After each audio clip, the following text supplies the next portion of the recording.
ገንዘብ ባይኖርህም እነዚህ 7 ነገሮች ብቻ ካለ የትኛውም ሴት ታሳድድሃለች። ለዚህ ቻናል አዲስ ሆናችሁ ሳትሆኑ ነውና ሰብስክራይብ አድርጉ፣ ቪዲዮንም ላይክ በማድረግ ጀምሩ። አንደኛ የውሸት ውድቅ ማድረግ። ይህ ዘዴ ሪቨርስ ሳይኮሎጂ ከሚባሉ ስልቶች አንዱ ነው። አንዲት ሴት አንተን በቀላሉ ማግኘት እንደምትችል ካሰበች የማሳደድ ጉጉቷ ይሞታል። ነገር ግን አንተ ልታገኛት እንደማትችል ወይም አንተ ለሷ እንደማትሆን ስትነግራት ክብሯን ለመመለስ ስትል አንተን ለማግኘት ትጋጋጣለች። ይህ ዘዴ እንዴት እንደሚሰራ ልንገርህ። ፍሬንድ ዞን ውስጥ ቀድሞ መክተት።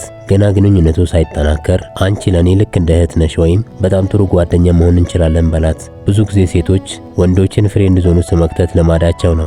አንተ ግን ቀድመህ ይህንን ስታደርግ ለምን እንደ ሴት አላየኝም የሚል ቁጭት በውስጧ ይፈጠራል። ያኔ ሴትነቷንና ማራኪነቷን ላንተ ለማረጋገጥ ስትል አንተን ማሳደድ ትጀምራለች። ወይም ደግሞ እኔና አንቺ እኮ አንጣጣምም የሚል ስውር መልእክት እንዲደርሳት አድርግ። በጨዋታ መልክ ለኔ በጣም ቅን ነሽ፣ እኔ ግን ትንሽ አስቸጋሪ ነኝ ወይም እኔ የምፈልገው አይነት ሴት አይደለሽም በላት። ይህ ንግግር በውስጧ ያለውን የውድድር ስሜትን ይቀሰቅሰዋል። እንዴት ለሷ አልሆንም ብላ ራሷን ለአንተ ትክክለኛ ምርጫ መሆኗን ለማሳየት ትለፋለች። የሰው ልጅ ተፈጥሯዊ ፍላጎቱ በቀላሉ የሚገኘውን ሳይሆን የሚከለከለውን ነገር ነው። አንተን ማግኘት እንደማትችል አይነት ስሜት ስትሰጣት አንተ ለሷ ትልቅ ቻሌንጅ ትሆናለህ።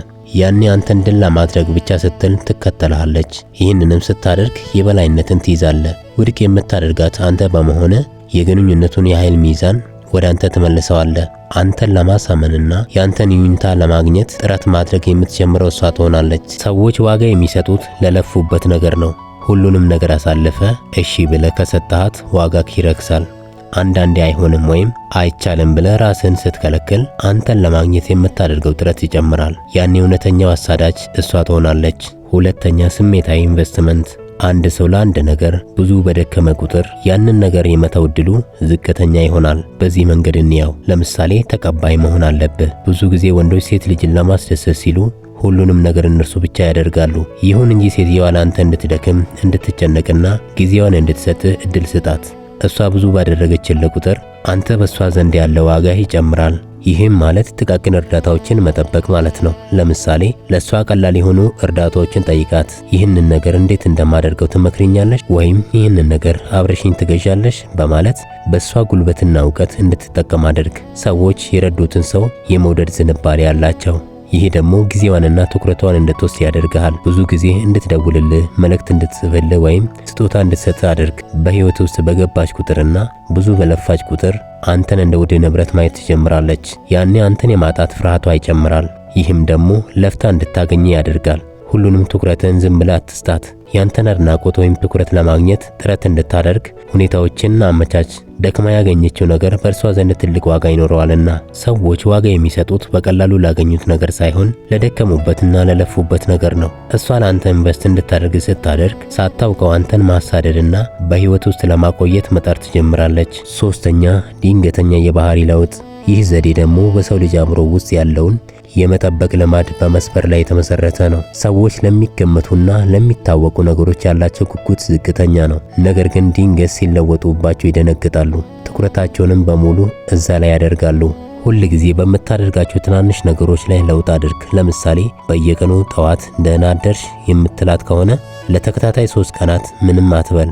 የድንገተኛ መጥፋት አእምሮዋ ምን ተፈጠረ በሚል ጥያቄ እንዲጨናነቅና አንተን መፈለግ እንድትጀምር ያደርጋታል። በጣም ተግባቢና ተጫዋች ከነበርክበት ሁኔታ ድንገት ረጋ ወዳለና ጥቂት ቃላትን ብቻ ወደምትጠቀምበት ማንነት ተቀየር። እሷም ያስቀየምኩት ነገር አለ ወይስ ምን እያሰበ ይሆን ብላ እንድትጨነቅ እድል ይሰጣታል። ይህ ጭንቀት ደግሞ አንተን የማሳደድ ፍላጎቷን ይጨምረዋል። ትኩረትህ በሙሉ እሷ ላይ ከነበረ ድንገት ትኩረትህን ወደ ሌላ አዲስ ስራ ወይም ጓደኛ አዙር። እሷ ያላትን ልዩ ትኩረት እንዳጣች ስታውቅ ያንን ቦታዋን ለመመለስ ስትል ካንተ ጋር ለመሆን ትጋጋጣለች። አንዲት ሴት ቀጥሎ የምታደርገውን ነገር መገመት ካልቻለች አንተን የመቆጣጠር አቅሟ ይዳከማል። የማይገመት ወንድ ሁልጊዜም አጓጊ ሚስጥራዊ ስለሚሆን ያንተን የባህሪ ለውጥ ለመረዳት ስትል ትከተልሃለች። ሁልጊዜ የምትገመትና የምትታወቅ ከሆንክ ትሰለቻለህ። አንዳንዴ ድንገት ስትለወጥና ስትጠፋ ሰዎች ምንነትህን ለማግኘትና ትኩረትህን ለመሳብ ይሯሯጣሉ። ያንተ ዝምታና ለውጥ ከሺህ ቃላት በላይ አንተን እንድትናፍቅ ያደርጋታል። አራተኛ ባለ 3 ማዕዘን ግንኙነት። አብራችሁ ቁጭ ብላችሁ ድንገት እሷን የምትመስል ሴት ካየህ በትኩረት እና ወዲያውኑ አይንህን መልስ። ይህን ስታደርግ እሷም ልታይ ይገባል። ከባድ የሆነ የቅናት ስሜት ይሰማታል። ነገር ግን ያለ ፍርሃት በድፍረት አድርገው። ለምን መሰለ ከኔ ቢለይ እንኳ እኔን መተካት ይችላል፣ የኔ አይነት ሴት ማግኘት ይችላል፣ ምርጫ ያውቃል፣ እኔ ብቸኛው ምርጫው አይደለሁም ብላ ታስባለች። አንዲት ሴት በግንኙነት ውስጥ እኔ ለሱ ብቸኛና ተወዳዳሪ የሌለኝ ሴት ነኝ ብላ ስታስብ ጥረት ማድረጓን ልታቆም ትችላለች። ነገር ግን አንተ እሷን የምትመስል ሌላ ሴት በትኩረት ስትመለከት ያ የነበራት በራስ መተማመን ይናወጣል። የኔ አይነት ውበት ያላቸው ሌሎች ሴቶችም በገበያው ላይ ያሉ የሚል ስጋት ይገባታል። በድፍረትና ያለ ፍርሃት ሌላ ሴት ማየት አንተ አሳዳጅ ሳትሆን መራጭ መሆንህን ያሳያል። የተሻለ ነገር ካገኘ የመሄድ ድፍረት አለው የሚል መልእክት ስለሚያስተላልፍ አንተን ላለማጣት የምታደርገውን ጥረት ትጨምራለች። አንተን መተካት እንደምትችል አድርጋ የምታስብ ከሆነ አንተን የመናቅ ዕድሏ ሰፊ ነው። ነገር ግን እሷን የሚመስሉ ሴቶችን በትኩረት በማየት እኔ ብርቅ አይደለሁም፣ ከሄድኩም እኔን የሚመስል ወይም የሚሻል ሌላ ሰው በቀላሉ ማግኘት ይችላል ብላ እንድታስብ ያደርጋታል። ይህ ደግሞ ስፔሻል የመሆን ስሜቷን ስለሚነካው አንተን እንድታሳደደ ያደርጋታል። ሴቶች የራሳቸው የሆነ ነገር ወደ ሌላ ሲመለከት የማየት ፍላጎት የላቸውም። ያንተ ትኩረት ለጥቂት ሰከንድ እንኳን ወደ ሌላ ሲዞር በቅናት ስሜት ተገፋፍታ ያንተን ትኩረት ወደ እሷ ለመመለስ ትጋጋጣለች። ያንተን አይን ለመያዝ ይበልጥ ቆንጆ ለመሆንና ላንተ ያላትን ፍቅር ለመግለጽ ትገደዳለች። መጠንቀቅ ያለብህ ግን ይህ ዘዴ ውጤታማ የሚሆነው በትክክለኛው መጠን ሲተገበር ብቻ ነው። ይህም ማለት ለረጅም ጊዜ አትመልከት። ረጅም ሰዓት ማየት እንደ ባለጌ ወይም እንደ አይን አውጣ ሊያስቆጥር ይችላል። ዋናው ቁልፍ አይተ ወዲያውኑ አይንህን መመለስና እሷ ማየቷን ማረጋገጥ ላይ ነው። ደግሞ ዝምታህን ጠብቅ። ካየች በኋላ ምንም ማብራሪያ አትስጥ። እሷ ማንን ነው የምታየው ብላ ስትጠይቅ ምንም እንዳልተፈጠረ ሁሉ ምንም ብለህ ሌላ ወሬ ጀምር። ይህ ሚስጥራዊነት ይበልጥ ያበሳጫታል፣ ያስጨንቃታል። አምስተኛ የቅርብ ስጋት መፍጠር።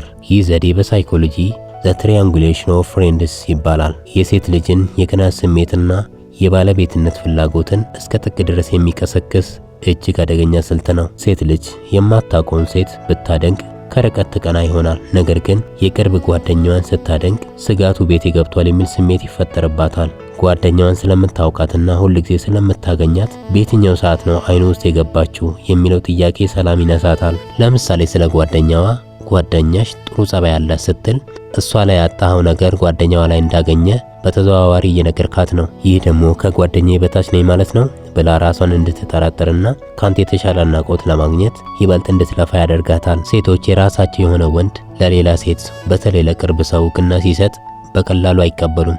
እኔን ካልያሽኝ ይኸው እዚህ ምርጫ አለኝ የሚል ስውር ማብራሪያ ስላለው አንተን ይበልጥ አጥብቃ እንድትይዝህና እንድታሳድድ ያደርጋታል። ለምሳሌ ጓደኛዋን ብታዋወቃት ደስ ይለኛል የሚለው ቃል ከሷ የመራቅ ፍላጎት እንዳለህና አዲስ አማራጭ እየፈለክ እንደሆነ ያሳያል። ይህ ደግሞ እሷን ከመሰላቸት አውጥቶ ወደ መከላከል ወይም አንተን ከዛ ሴት ወደ ማሸሽ ምዕራፍ ይከታታል። ይህን ስታደርግ ግን ልታውቃቸው የሚገቡ ነገሮች እነዚህ ናቸው። እነዚህን ሁሉ ስታወራት በቀልድ መልክ አድርገው። ንግግር በጣም ቁም ነገር ከመሰለ ግንኙነቱን ለማቋረጥ እንደፈለግ ልታይ ስለምትችል ቀለል አድርገህ በጨዋታ መልክ ወርውረው። እንደገና ምላሿን ጠብቅ። ይህንን ስትነግራት ካልተቆጣች ወይም ካልቀናች ለአንተ ያላት ስሜት በጣም ዝቅተኛ መሆኑን ማወቅ ትችላለህ። ቅናት ካሳየች ግን አሁንም እጇ ላይ እንዳለህና እንደምትወድህ ማረጋገጫ ነው። ደግሞ ማታብዛው። ይህንን ስልት ደጋግመህ ከተጠቀምክ ሴሰኛ ወይም ጓደኛ አዳኝ አስመስሎ ሊያስፈርድብህ ስለሚችል አንዴ ተናግረህ እንደ ቀልድ ለፈው። ሴት ልጅ አንተን እንደ ብቸኛ አማራጭ ካየች ትኩረቷ ሊቀንስ ይችላል። ነገር ግን ያንተ አይን የቅርብ ጓደኛዋ ላይ መሆኑን ስታውቅ ካንተ ጎን ለመቆየት የምታደርገው ውድድር ይጀምራል። እስካሁን ስለተከታተላችሁኝ አመሰግናለሁ። በድጋሚ ለዚህ ቻናል አዲስ ሆናችሁ ሰዓቱ አሁን ነውና ሰብስክራይብ አድርጉ፣ ቪዲዮንም ላይክ አድርጉ።